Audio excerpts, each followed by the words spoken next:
नमस्कार TYBN विद्यार्थी मित्रों। आज हम दुष्यंत कुमार रचित एक कंठ विस्पाई नामक पुस्तक में से शंकर की चारित्रिक विशेषताएं करेंगे। चाहे कोई भी कृति हो, उसमें पात्र की एक अहम भूमिका होती है और उन कृति में पात्र भी कोई का पात्र मुख्य होते हैं एवं कोई पात्र गौण होते हैं। तो एक कंठ विस्पाई में शंकर का पात्र मुख्य पात्र के रूप में है एवं उसे एक कंठ विस्पाई का नायक भी कह सकते हैं। तो आज हम एक कंठ विस्पाई काव्य नाटक के नायक शंकर की चारित्रिक विशेषता पर चर्चा करेंगे। तो सबसे पहले हम प्रस्तावना की बात करें तो एक कंठ विस्पाई में कुल मिलाकर 17 पात्र दिए हुए हैं, जिनमें से शंकर मुख्य पात्र हैं। भारतीय संस्कृति में शंकर एक महत्वपूर्ण देवता के रूप में स्वीकृत हैं, अतः साहित्यकारों का ध्यान उनकी ओर आकृष्ट होना ये बात स्वाभाविक ही है। एक कंठ विस्पाई में दुष्यंत कुमार ने शंकर को अपने काव्य नाटक नायक के रूप में स्वीकार किया है और आधुनिक मानव जीवन की विडंबनाओं को स्वर देने का प्रयास किया है। तो चलो मित्रों, अब हम चारित्रिक विशेषताओं का उल्लेख करें तो उसमें प्रथम विशेषता आएंगी मुख्य पात्र के रूप में। ये बात हम सबको ज्ञात है कि एक कंठ विस्पाई में शंकर मुख्य पात्र के रूप में देखे गए हैं।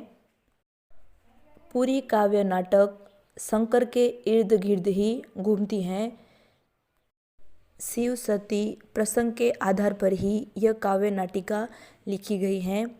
तो इस पर से हम अंदाज़ा लगा सकते हैं कि काव्य नाटिका का मुख्य पात्र शंकर है।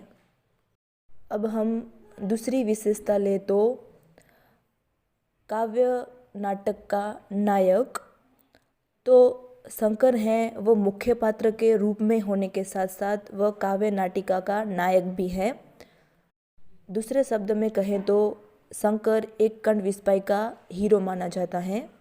कहानी या फिर नाटक में जो मुख्य पात्र होता है एवं जिसके इर्द गिर्द पूरा काव्य या फिर नाटक घूमता रहता है, वही काव्य नाटिका का मुख्य पात्र एवं नायक कहलाता है। तो एक कंठ विस्पाई में श्री शंकर व काव्य के नायक के रूप में उल्लेखीय होते हैं। अब अगली विशेषता की बात करें तो शंकर एक देवता के रूप में। ये बात हम सब जानते हैं कि भारतीय संस्कृति में शंकर एक महत्वपूर्ण देवता के रूप में माने गए हैं। शंकर जी को संहार का देवता माना गया है। शंकर अपनी सौम्य आकृति एवं रौद्र रूप इन दोनों के लिए जग में विख्यात हैं। इनके आधार पर भी कह सकते हैं कि शंकर एक देवता हैं, यानी कि देवता में जो गुण होने चाहिए वह सभी गुण शंकर में विद्यमान हैं। एवं एक कंठ विस्पाई काव्य नाटिका में भी शंकर के देवत्व का प्रमाण हमें देखने को मिलता है। अब हम अगली विशेषता देखें तो परंपरा भंजक देवता के रूप में शंकर को सदैव से परंपरा भंजक के रूप में जाना गया है। एक कंठ विस्पाई में भी ऐसे कई दृश्य एवं प्रसंग हैं कि जिनमें शंकर के परंपरा भंजक रूप के दर्शन होते हैं। शंकर को परंपरा भंजक कहा गया है, तभी तो श्री शंकर ने नाटिका में कहा है कि मैंने हर परंपरा का वहन किया, फिर भी उन्हें मिला क्या। उन्होंने सदैव दूसरों का भला किया, लेकिन फिर भी उन्हें दुख ही मिला। अगली विशेषता है विष का पान करने वाला।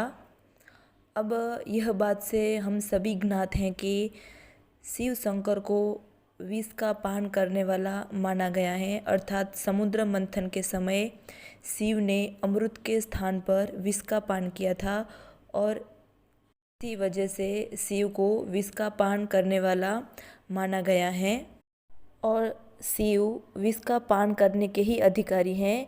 यह पंक्तियों से साबित होता है कि हर परंपरा के मरने का विष मुझे मिला, हर सूत्रपात का श्रेय ले गए कोई और। इन पंक्तियों के माध्यम से शिव कहना चाहते हैं कि चाहे कोई भी परंपरा हो वह उन्हें ही निभानी पड़ी, यानी कि कोई भी परंपरा हो उनका दुख उन्हें ही मिला और उन परंपराओं को पूरी करने का श्रेय कोई और लोग ले गए। यानी कि समुद्र मंथन के समय भी शिव ने अमृत के स्थान पर विष को चुना, खुद को दुख में देकर खुद को विष का पान कराया, लेकिन दूसरों के लिए उन्होंने कल्याण भाव रखा। इस प्रकार हम यह कह सकते हैं कि शिव हैं वह विष का पान करने वाले पात्र के रूप में उभर कर आते हैं। शंकर हैं वह कल्याण भाव से प्रेरित पात्र के रूप में भी लक्षित होते हैं। शंकर को सदैव कल्याण भाव से प्रेरित रहे और संसार के दुख, जर्जरता, रोग, शोक सबको हरते रहे। लेकिन फिर भी संसार ने उन्हें क्या प्रतिदान किया?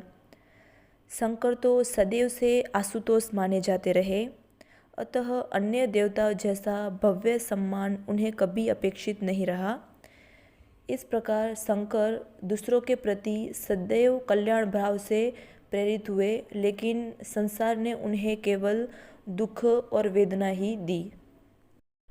एक खंड विस्पाई काव्य नाटिका में भी शंकर सदैव के प्रति प्रारंभ से ही कल्याण भाव रखते आए थे, फिर भी उन्हें क्या मिला तो सती का शोक एवं विरह। अब हम अगली विशेषता देखें तो शंकर को कैलाशनाथ के निवासी कहा गया है। शंकर कैलाशनाथ के निवासी हैं, ये बात उन्होंने ही सिद्ध की है इन पंक्तियों के माध्यम से कि मैं पार ब्रह्म कैलाशनाथ, यानी कि मैं ब्रह्म हूँ कैलाशनाथ का।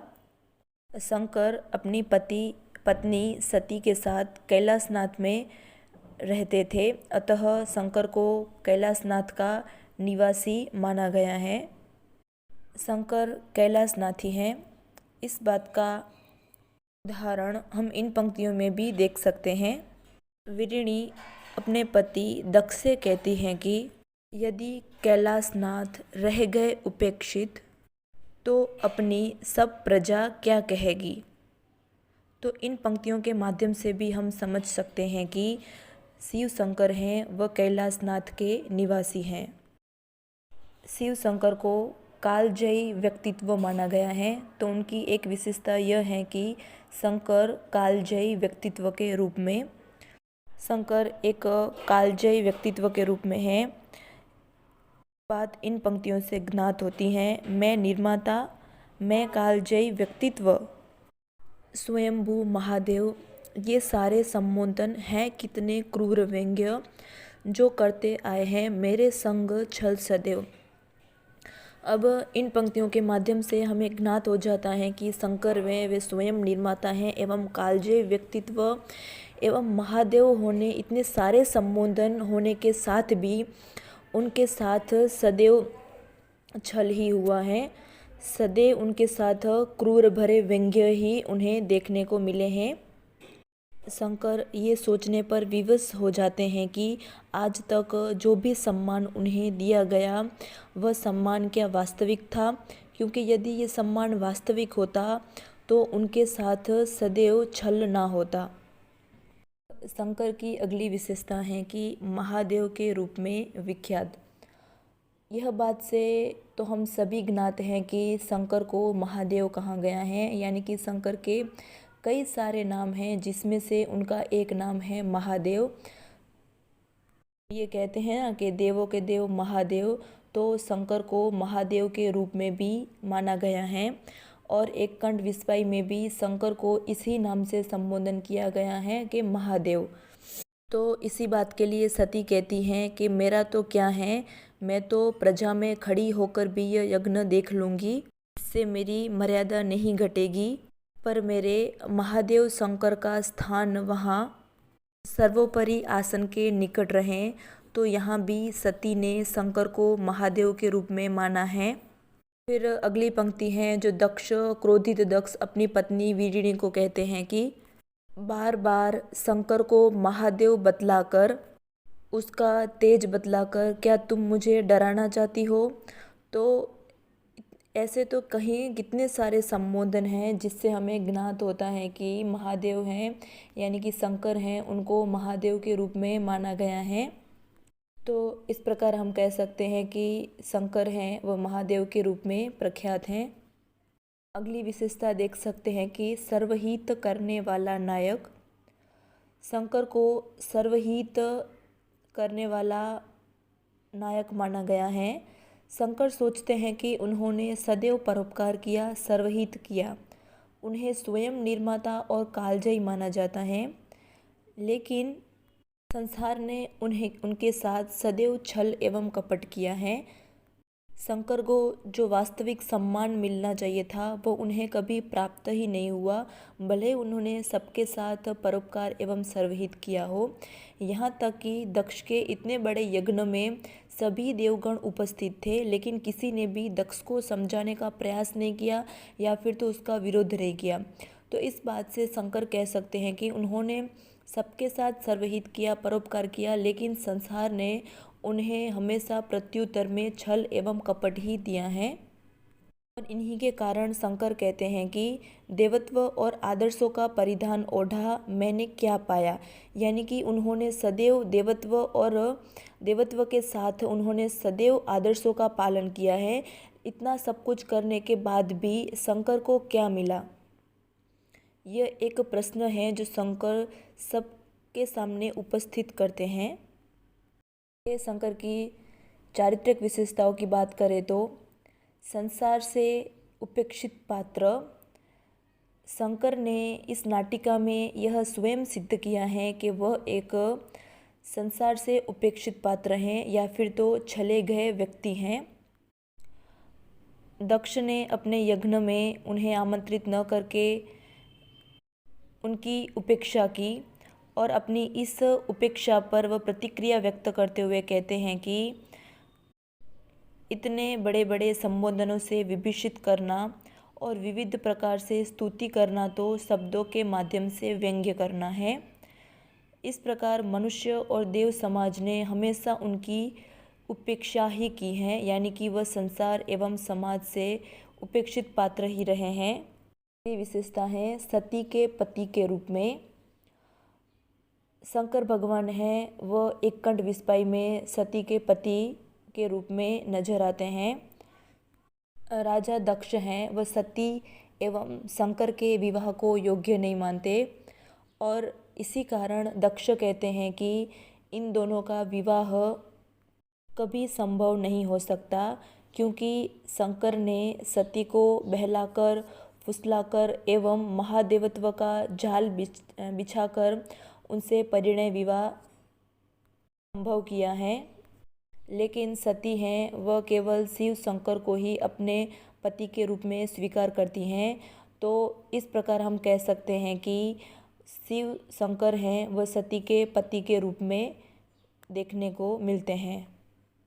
विशेषता है कि सती के वीर से व्यथित शंकर।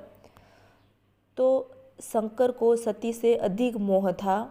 सती को उन्होंने भयंकर विरोध के बाद पाया था। अपने समय की परंपरा का खंडन करते हुए ये सती शंकर परिणय संभव हो सका था।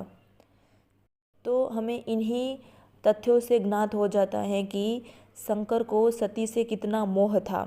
सती विहीन संसार की कल्पना भी उन्हें असह्य लग रही थी। वे अनुभव कर रहे थे कि सती का शोक एक ऐसी स्थिति है कि जिससे अब तक अपरिचित थे। प्रियाहीन व्यक्तित्व उन्हें खंडित और अपूर्ण प्रतीत होता था। वे अनुभव करते हैं कि आदर्शों के कारण आज की स्थिति उत्पन्न हुई है। तो वे ये उक्त पंक्तियाँ बोल रहे हैं कि प्रियाहीन संसार और मैं देख रहा हूँ अपने जीवन पर तन का निस्तार, और मैं देख रहा हूँ ये अपने से ही अपने की हार। यानी कि शंकर हैं वह अपनी प्रिया के बगैर संसार की कल्पना ही नहीं कर सकते। तो इतना मोह था शंकर को सती के प्रति कि वे उनके बिना उनका संसार ही उन्हें अधूरा एवं निसार लगता है। अगली विशेषता है कि सती विहीन संसार से पीड़ित। अब शंकर हैं वो सती विहीन संसार की कल्पना नहीं कर सकते।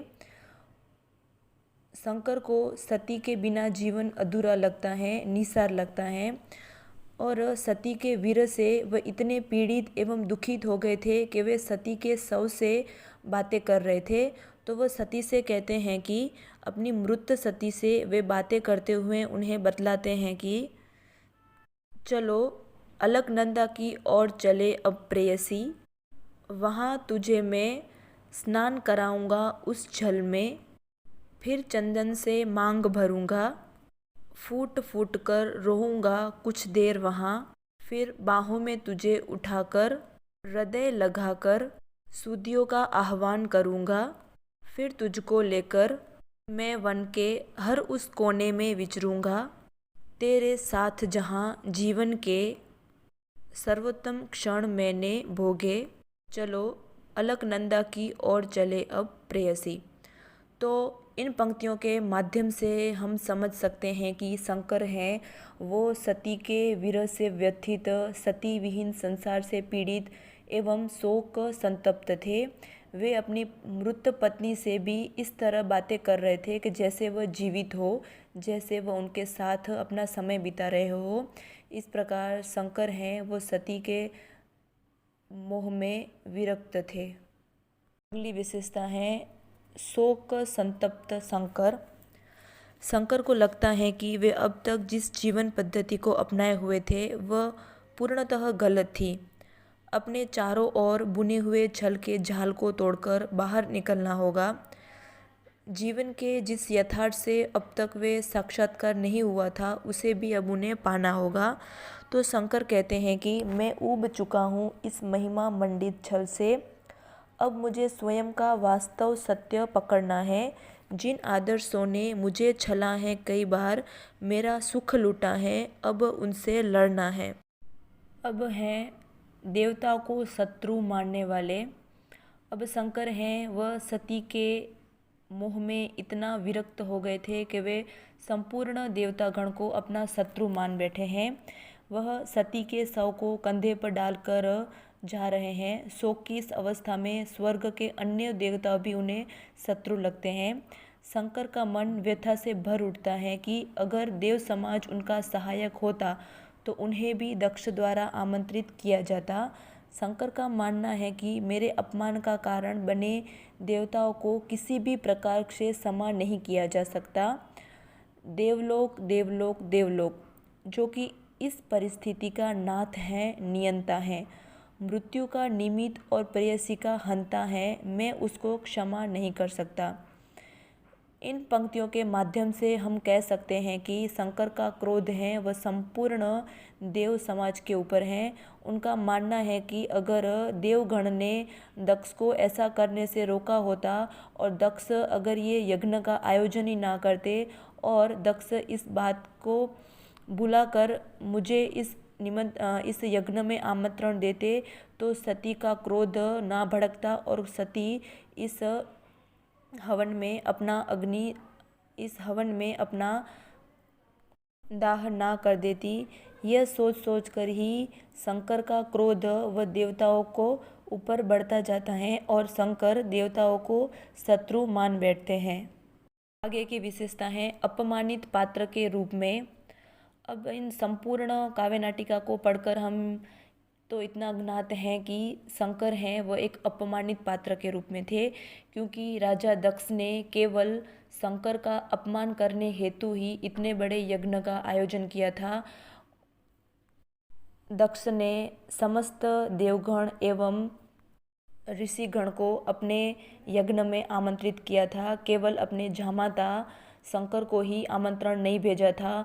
उनके पीछे दक्ष का केवल एक ही उद्देश्य था कि शंकर का अपमान करना, क्योंकि दक्ष के नज़र में शंकर ने बहुत बड़ा पाप किया था। उनकी पुत्री सती को भगाकर उन्होंने पूरे संसार में दक्ष की जगहसाई की थी।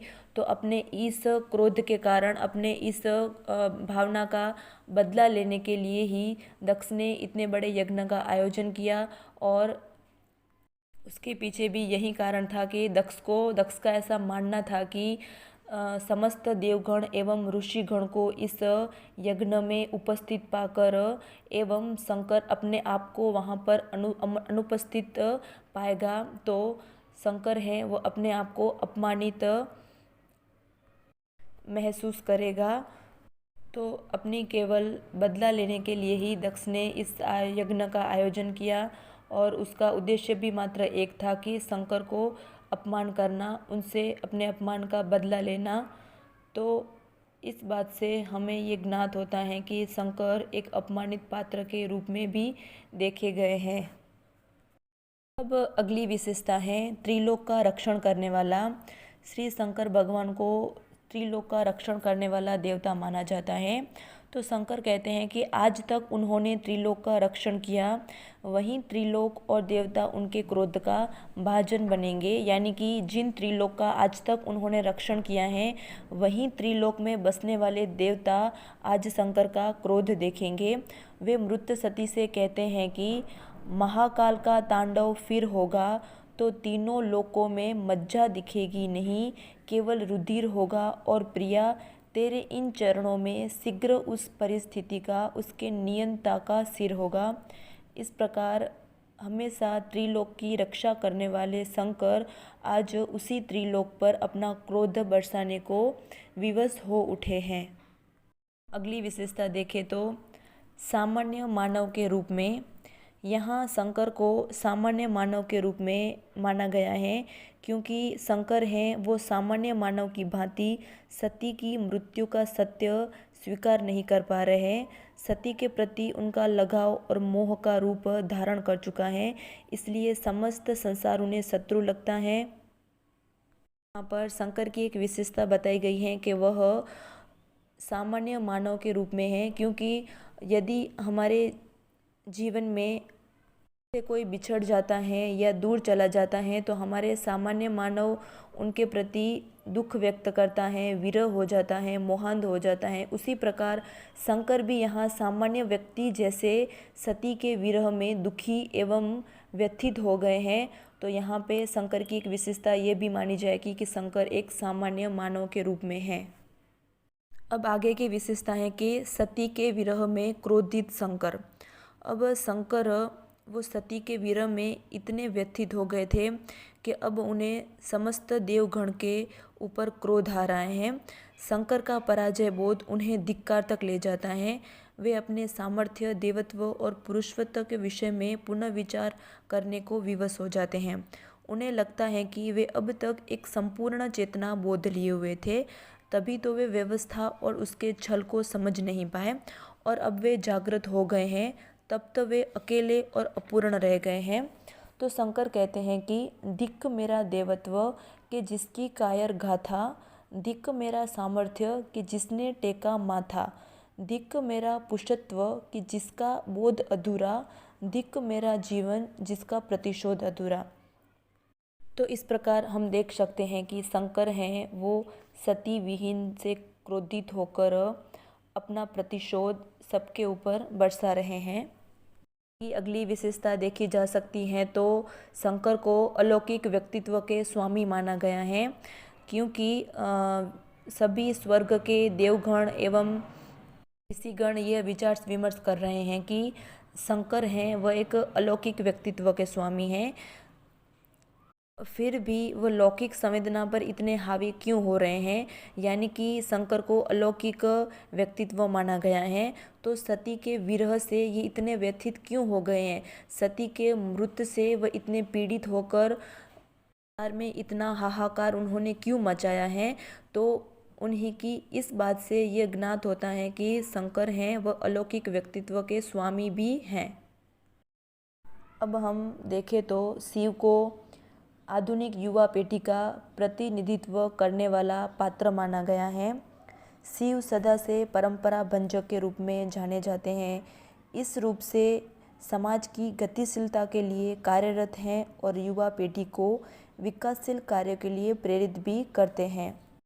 दक्ष और शिव प्रसंग को नवीन स्वरूप प्रदान करते हुए दुष्यंत कुमार ने शिव के परंपरागत स्वरूप को सुरक्षित रखा है एवं उन्हें परंपरा भंजक के रूप में मानकर उन्हें आधुनिक युवा पीढ़ी का प्रतिनिधि भी मानते हैं।